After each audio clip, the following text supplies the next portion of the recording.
también permítame compartir la trayectoria académica profesional del doctor Gustavo Gutiérrez Tixe, magistrado del Tribunal Constitucional, abogado por la Universidad de San Martín de Porres, maestro en Derecho Constitucional por la Pontificia Universidad Católica del Perú, con cursos para el doctorado por la Universidad de Buenos Aires, especialización en Organización del Poder por la Universidad Carlos III de Madrid y en el Congreso de los Diputados de España. Es miembro de la Asociación Peruana de Derecho Constitucional y del Instituto de Derecho Público, docente de Derecho Constitucional de la Universidad Privada Antenor Orrego, San Martín de Porres y San Ignacio de Loyola. Ha sido asesor principal de las comisiones de Constitución, Justicia y Trabajo del Congreso de la República, también asesor de la Comisión Especial de Reforma de la Administración de Justicia y de la Presidencia del Consejo de Ministros, ex jefe de la Oficina de Defensa de las Leyes del Congreso de la República, ex intendente de Prevención y Asesoría de la Superintendencia Nacional de Fiscalización Laboral. Además, autor de más de 5 libros en materia constitucional y de artículos en revistas especializadas. Bien, señoras y señores, brindémosles un cálido aplauso a nuestros invitados, a nuestros expositores y también moderador de esta jornada académica. Bien, entonces dejamos en uso de la palabra al señor doctor magistrado del Tribunal Constitucional, doctor Gustavo Gutiérrez Tixe. Adelante.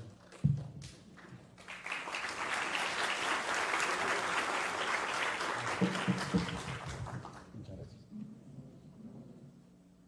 ¿Cuánto tiempo tengo? 30 minutos, ¿no? Señor decano de la Facultad de Derecho, de la Escuela de Derecho de la Universidad Privada Antenor Orrego, autoridades que la acompañan, doctora Tula Benítez, distinguidos colegas de esta casa de estudios, amigos estudiantes, y mi colega, el doctor Helder Domínguez Haro, que en esta oportunidad estamos en esta casa de estudios, en realidad también nuestra casa de estudios, en la cual hemos sido recibidos calurosamente hace ya varios años atrás. Solamente la pandemia nos ha detenido de viajar todas las semanas a esta hermosa ciudad, pero aún con eso siempre conectados ahora por el Zoom, y la doctora Tula me dice que voy a seguir viniendo, así que estoy contento por eso. Gracias, doctora. Sí, ciertamente para mí es la UPAO una universidad a la que le guardo mucho respeto y mucho cariño, y creo que el hecho mismo de que el día de hoy tengamos este encargo temporal, como ocurre realmente y como debe entenderlo cualquier dignatario que ingresa a asumir una representación estatal, sabe que va a terminar. Por lo tanto, creo que es importante siempre mantener la mística, la humildad y sobre todo tener claro de dónde viene y hacia dónde va, ¿no? Entonces, creo que mi casa, como es Lupao, para mí siempre la llevo muy adelante, y cada vez que me presento siempre va consignada esta prestigiosa universidad. Pues bien, entonces, en esta oportunidad hemos venido a conversar o a dialogar sobre temas realmente trascendentales que el día de hoy están en el debate constitucional, ¿no? Uno de ellos es, sin lugar a dudas, el tema de la reforma de la Constitución. En ese sentido, justo acabo de conversar con el doctor Helder Domínguez, y me parece que va a tratar también un tema sobre el poder. Mi ponencia también versa sobre la estructura de poder, lo que hemos denominado, siguiendo al profesor argentino Roberto Gargarella, el cuarto de máquinas de la Constitución. ¿Qué significa en realidad el cuarto de máquinas de la Constitución? Significa simplemente, aunque es complejo el problema, ¿no? Los órganos del poder, que tenemos, ustedes saben, distintos órganos de poder construidos en la Constitución, ¿no? Los clásicos, los que emergen con la génesis del Estado democrático liberal, que es el legislativo, ejecutivo y judicial, y con el paso de la evolución del coalicionalismo democrático, un conjunto de instituciones que todas las conocemos, inclusive la que hoy en día representamos, que es el Tribunal Constitucional, que surge a inicios del siglo XX, con el aporte Kelsen sobre todo, y la creación de los tribunales constitucionales, pero no son los únicos, ¿no? La Defensoría del Pueblo con la Constitución de Suecia, el Consejo de la Judicatura con la Constitución italiana del 47, entre otras instituciones que han sido creadas y que hoy en día forman parte de los órganos de poder. Entonces, todas las constituciones, todos los países tienen sus órganos de poder. Algunos no tienen tribunal constitucional, por ejemplo, ¿no? Otros no tienen jurado nacional de elecciones, ¿no? Los norteamericanos son prácticos, simplemente contratan a la IBM y hacen elecciones. ¿Se imaginan ustedes que en el Perú contratemos a una empresa para que haga elecciones? Sería difícil, ¿no? Nosotros sí que requerimos un jurado, así todo un órgano coalicional y todo, porque si no, dudaríamos mucho de la imparcialidad de los procesos electorales, aún con todo lo que viene sucediendo, ¿no? Entonces, cada país tiene su propio conjunto de órganos, ¿no? Entonces, cada órgano es una máquina. Entonces, el Estado funciona como una gran empresa, funciona con máquinas, ¿no? Entonces, si las máquinas no funcionan bien, entonces no funciona bien el aparato estatal, ¿no? Es como un avión, ¿no? O sea, vuela a 800 kilómetros, porque todo está perfecto, ¿no? Entonces, cuando algo le falla, entonces ahí vienen los problemas, ¿no? Igual ocurre con el Estado, ¿no? Si falla la máquina Poder Judicial, ¿de qué sirve que se reivindique derechos? ¿No? Si falla la máquina Congreso, ciertamente el gobierno pues, simplemente no tiene las herramientas necesarias para requerir normas de envergadura, o quizás tampoco cumpla su rol de fiscalización y de control político y se queda en la impunidad. Entonces, el gran problema de América Latina son las máquinas de poder, el cuarto de máquinas de la Constitución, porque claro, la Constitución tiene un capítulo que es referido a los órganos de poder. A partir del artículo 90, que se habla de la estructura del Estado, esas son las máquinas. Entonces, lo que nosotros venimos a afirmar en esta tarde tan bonita, con la presencialidad, que realmente es tan emocionante en realidad, el doctor Helder está muy emocionado por esta su primera vez después de la pandemia, ¿no? La mía es la tercera, doctor, por eso es que... Pero igual me he emocionado porque en mi casa estudios, ¿no? Bueno, en realidad, ese creo que es el problema de América Latina, del constitucionalismo latinoamericano, ¿no? ¿Por qué? Porque más allá de las discusiones que hemos tenido desde los inicios de la República, el gran problema ha sido entre liberales y vamos a decir, revolucionarios de una izquierda democrática, más allá del pensamiento ideológico que cada uno ha querido impregnar, ha sido si es que se atreven o no a salir de los dogmas. Y no hemos salido de los dogmas, porque apareció San Martín, luego José Faustino Sánchez Carrión, que es de Sayán, ¿no? Solitario Sayán, ¿no? La estructura de poder fue la dogmática, la que mirando a Francia, ¿no? Se veía con la Revolución Francesa, ¿no? El legislativo, ejecutivo y judicial, que para nosotros es como el cuerpo de Cristo, ¿no? No se toca, ¿no? El presidencialismo norteamericano, ¿no? Entonces, eso hemos construido. La estructura de poder napoleónica, una forma administrativa estamental, de que toda la organización del poder es centralizada, ¿no? Como en Francia, ¿no? Algunos países tibiamente miraron un poquito más a Estados Unidos y adoptaron un modelo federal, pero se cuenta rápido, ¿no? ¿Cuáles son los países federales? Argentina, Brasil y México, y ahí se acabó, ¿no? ¿O hay más? Colombia, no, Colombia es un modelo unitario descentralizado. 3, ahí se acaba, ¿no? Entonces, hemos copiado esa herencia napoleónica de una estructura que en un primer momento San Martín pensaba que era necesario porque no había cohesión en el país, ¿no? Igual también el propio Bolívar termina arrepintiéndose del Perú, pero en realidad, pues, hemos transportado nada más instituciones. Hemos transportado. 1823 no nos funcionó bien, 3 años más vino Bolívar, quiso hacer su constitución, se fue a traer sus maletas y lo desconocieron, ¿no? En 1928 una nueva constitución, luego el 34, 39, 56, 60, 67, luego paramos por la guerra con Chile, ya no podemos hacer más constituciones. Luego viene el nuevo siglo, 20, 33, 79, 93, o sea, y al día de hoy seguimos discutiendo sobre una nueva constitución, ¿no? O sea, en realidad, discutir una constitución es una sociedad que no se entiende. Es una sociedad que ha llegado a un momento complejo que requiere o bien un nuevo consenso, o sea, no hay un buen entendimiento, ¿no? Los norteamericanos hace 200 años tienen la misma constitución que la hicieron los varones burgueses norteamericanos que tenían esclavos negros en sus haciendas, ¿no? El doctor Lozano sabe muy bien el tema, ¿no? Y sin embargo, han pasado 200 años, llegó Barack Obama al poder y Barack Obama no dijo, ¿sabe qué cosa? Vamos a poner esta constitución porque la han hecho los varones burgueses opresores de los negros, ¿no? Oprimían a mis ancestros, vamos a desconocer. No, se acabó. La constitución sigue vigente, ¿no? Los belgas también tienen una constitución de 1836, me parece, ¿no? Por ahí.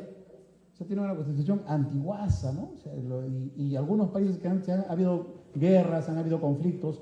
Bueno, pues a partir de 1917, 19 tienen constituciones que siguen perdurando hace el tiempo. En América Latina, por ejemplo, los argentinos han hecho su reforma en el 94, los colombianos en el 91, y entonces también han tratado de perdurarlo. Los chilenos son un caso especial, porque la Constitución de Chile la hizo Pinochet en el 80. En el 80, ¿no? O sea, no en el 93, sino en el 80.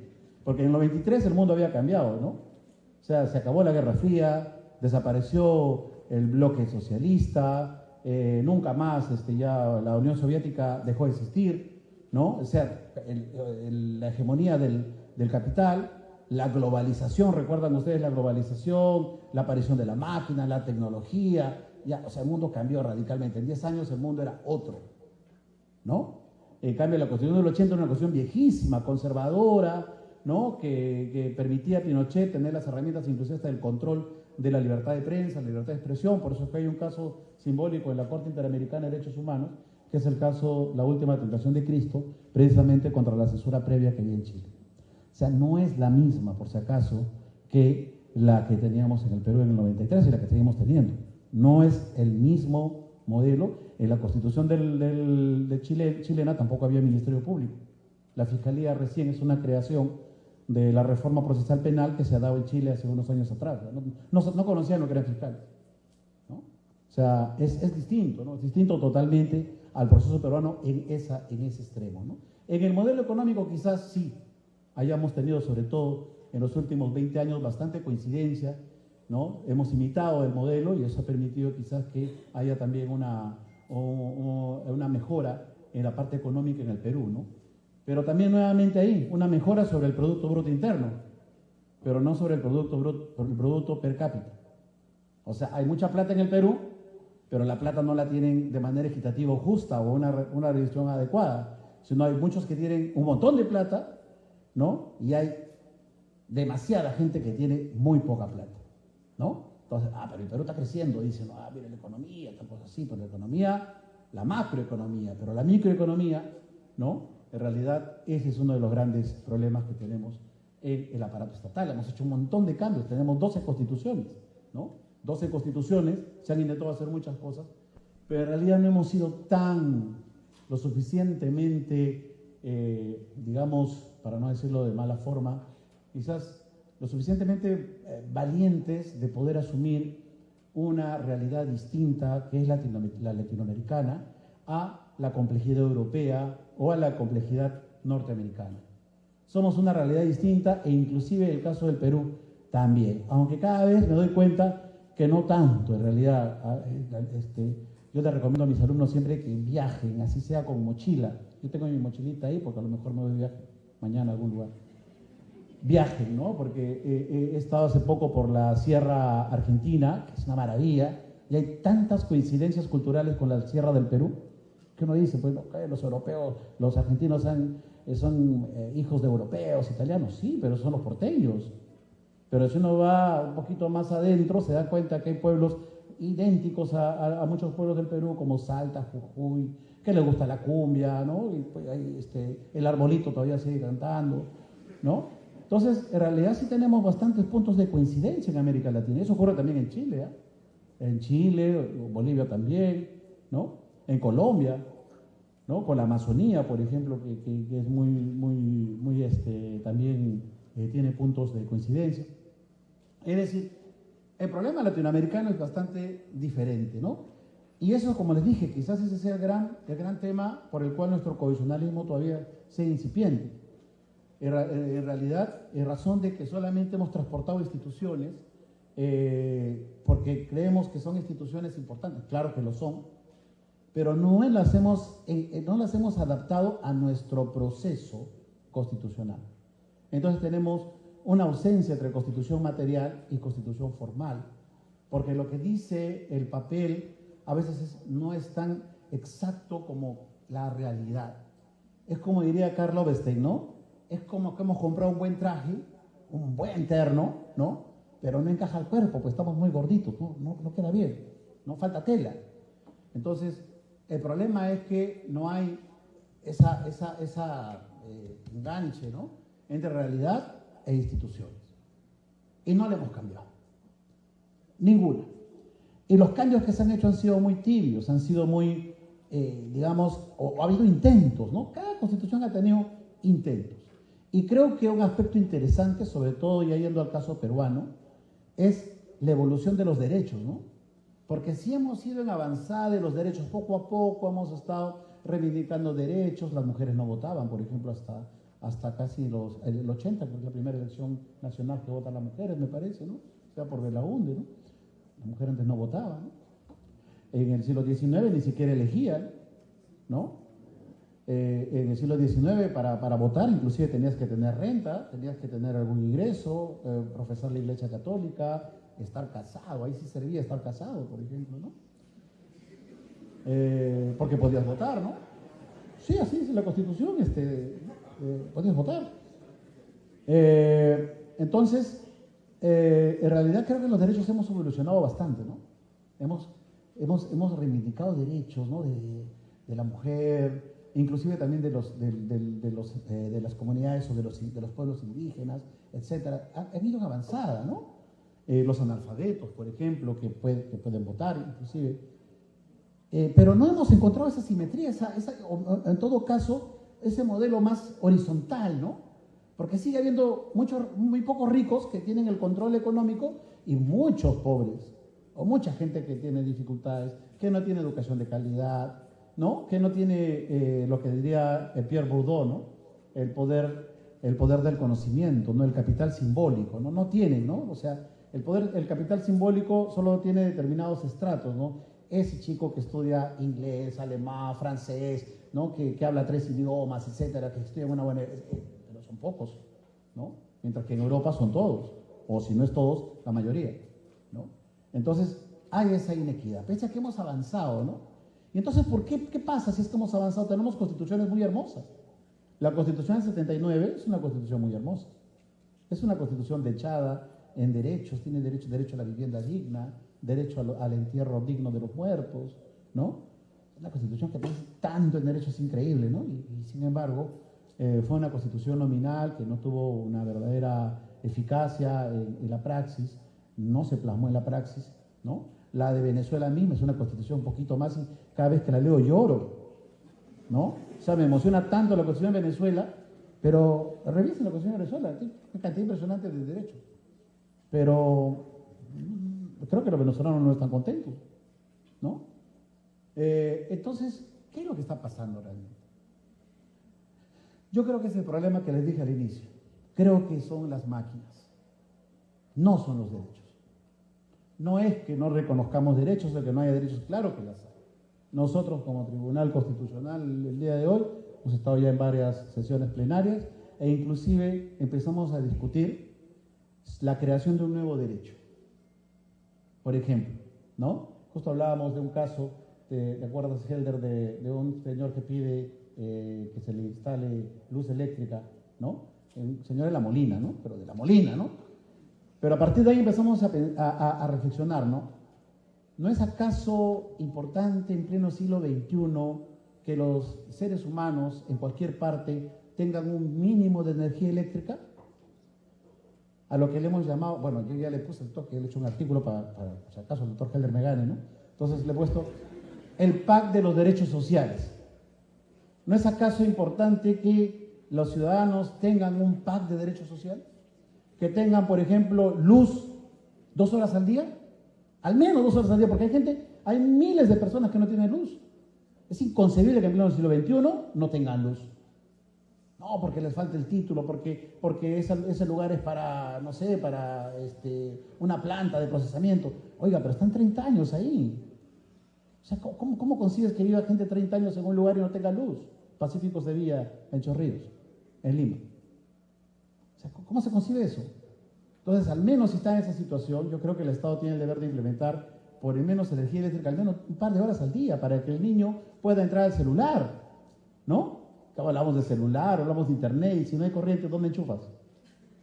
¿No? Entonces, al menos para que puedan planchar la ropa, para que puedan servir el agua, etcétera, ¿no?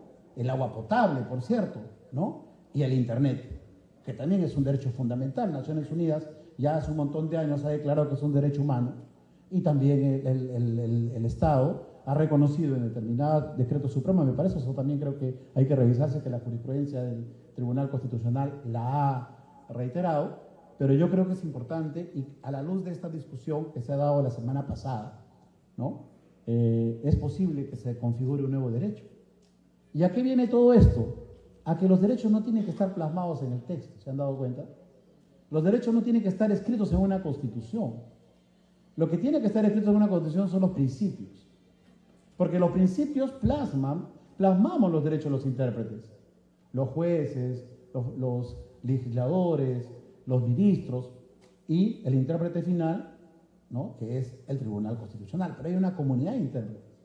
Entonces, creo que ya a estas alturas el tema de los derechos sigue siendo importante, pero sobre todo el tema central hoy en día son las máquinas de poder, es la estructura de poder. Porque ¿qué pasa si tú reconoces el convenio 169 de la OIT y le otorgas derecho de consulta previa de las comunidades campesinas y nativas? Tienen derecho a consulta previa. Muy bien, señores, van a explotar algún recurso natural al costado de su casa, ahí donde usted se va a jugar a recoger mango, ¿no? Ya sabe que van a bajarse un par de árboles, pero no su casa está a 3 cuadras, pero acá sí. Vamos a meter ahí una perforadora y entonces le damos consulta previa. ¿Sabe qué? Que la empresa converse, ¿no? Y llegue a un acuerdo, no sé, haya un consentimiento, etcétera, ¿no? Aprobamos el convenio 169, ¿no? O 169. Bueno, por ahí. 169, ¿no? 169 del OIT. Lo aprobamos el año 93. 2003, 2013, ya 2020, casi 30 años, y siguen habiendo problemas sobre consulta previa. Es más, les diré que en el Tribunal Constitucional tenemos 3 o 4 casos sobre consulta previa. Siguen habiendo, o sea, han pasado 30 años y seguimos sin entender que es un derecho humano de las comunidades campesinas y nativas. Es un derecho de ellos que al menos el extraño que viene a sus tierras, al menos le consulte lo que va a hacer. O sea, no lo entendemos. Más bien lo tratamos como un obstáculo, ¿no? ¿Por qué? ¿Por qué se le va a hacer partícipe, ¿no? Y no advertimos, por ejemplo, que si hay sociedades que se han adaptado. Los norteamericanos, que también invadieron esas tierras y redujeron a los apaches, ¿no? Cuando se hace explotación de recursos naturales, los indios norteamericanos se sientan en la mesa. Se sientan en la mesa como titulares del subsuelo y copartícipes de la explotación de los recursos naturales. ¿Y cuál es la diferencia entre un indio apache y un indio de los Boras o de una comunidad campesina en Jaén o en los Ayánicas en Satipo? ¿Cuál es la diferencia? ¿Cuál es la diferencia entre ellos? ¿Qué distinción hay? ¿Ustedes conocen el Hard Rock Café? ¿Alguien ha escuchado de Hard Rock Café? Bueno, el Hard Rock Café es una de las más grandes cadenas de hoteles de lujo, ¿no? ¿Saben quiénes son los dueños? Los indios seminolas. Los indios seminolas son una tribu norteamericana. Hace unos 5 años atrás, 2015 por ahí, compraron Hard Rock a 500 millones de euros. A 500, o sea, los indios sacaron plata de su bolsillo, pagaron 500 millones de euros. ¿Imaginan ustedes que una comunidad campesina de Jaén pague 500 soles? No, porque ese es el trato, porque no entendemos, porque simplemente hay una desconexión. No hemos sido lo suficientemente revolucionarios con la democracia liberal, con los derechos humanos, con un modelo que no necesita de las armas, que no necesita de la violencia, sino de la justicia y de la adaptación de un modelo que permita realmente plasmar las diferencias que existen en una sociedad tan heterogénea como la nuestra. Es inadmisible que los indios seminolas, repito, en los Estados Unidos, puedan comprar eso. Los apaches, dueños del Starbucks, una cadena de cafés, de hecho, que hay en Trujillo, también, porque perciben. Entonces, creo que ese es un cambio sustancial. Entonces, si es que no se hace este proceso, si es que no se entiende y seguimos discutiendo esta discusión bizantina que tenemos en la reforma constitucional peruana, ¿no? De que no, que hay que incorporar un derecho, que no sé, que un servicio, que por acá, que no, que quiero sacar la firma de este señor, que no la desconozco, etc. O sea, mientras seguimos en esa discusión tan primaria, yo diría que expresa básicamente nuestros descontentos y la falta de consolidar una sociedad más sólida.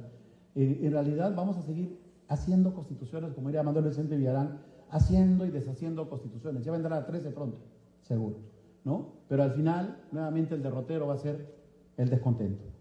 Si es que no cambiamos las máquinas, si es que no pensamos en una reforma de todo el aparato de poder, en realidad de nada va a salir lo otro. Tenemos el derecho a la salud.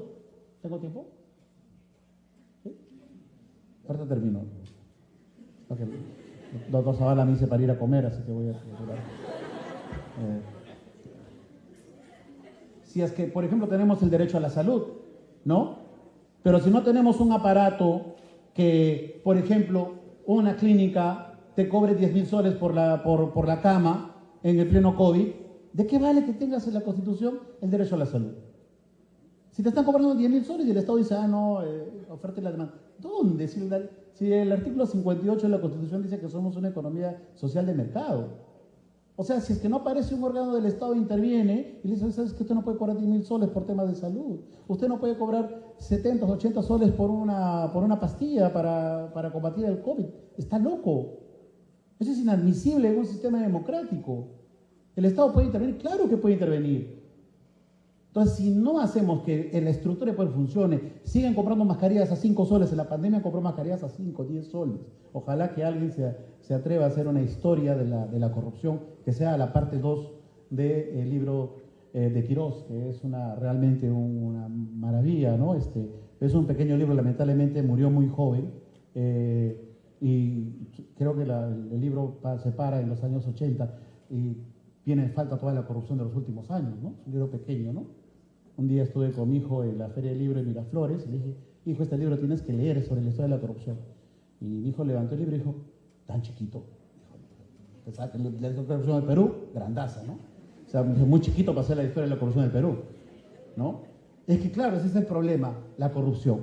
La Contraloría General de la República, solamente para dejarles este dato, y conversamos en las preguntas, si ustedes gustan, o también más adelante, no nos vamos a ir de Lupao, así ustedes quieran. En la corrupción, Contraloría, en el último dato, dice que en el último año son 20.000 millones de soles. 20.000 millones de soles. ¿Dónde se produce la corrupción? En el Estado. En el Estado. Y hay corrupción que no se criminaliza o que no se sanciona. ¿Por qué? Porque es el mal funcionario que se hizo la vista gorda para que pase alguien y saque su brevete sin el trámite, o porque le dio unos remedios de más, etcétera, o porque se lleva las hojas del Ministerio de Salud, etcétera. Es decir, el Estado pierde por todas partes. Por todas partes. O sea, no tenemos un aparato realmente que esté comprometido con la lucha contra la corrupción. Por todos lados el país tiene altos niveles de corrupción y esto se repite permanentemente. ¿Y qué significa 20.000 millones 20.000 millones de soles, ¿no? Entiendo que un hospital se hace con 500 millones de soles. Saquen la cuenta los matemáticos, ¿cuántos hospitales se dejan de construir al año? ¿Cuántos hospitales se deben construir al año? O sea, estaríamos en una cuestión, pero increíble realmente, si es que la corrupción al menos lo redujéramos a la mitad, a 10.000. ¿Por qué esto está? ¿Por qué esto existe? ¿Porque no hay derechos? Claro que hay derechos. Porque no hay un Estado eficiente, porque tenemos un sistema judicial que se demora 10 años en un juicio, a veces el juicio no conduce a nada, porque tenemos un ministerio público que mete a todos a las cárceles y después está arrepintiéndose, fue sin querer queriendo, y después también se perjudica económicamente muchas personas, porque tenemos un poder legislativo que solamente legisla leyes simbólicas y no de envergadura, porque tenemos ministerios con ministros que no tienen capacidad operativa para poder funcionar adecuadamente y dirigir la política pública, porque tenemos todo un aparato de poder que realmente está totalmente deslegitimado.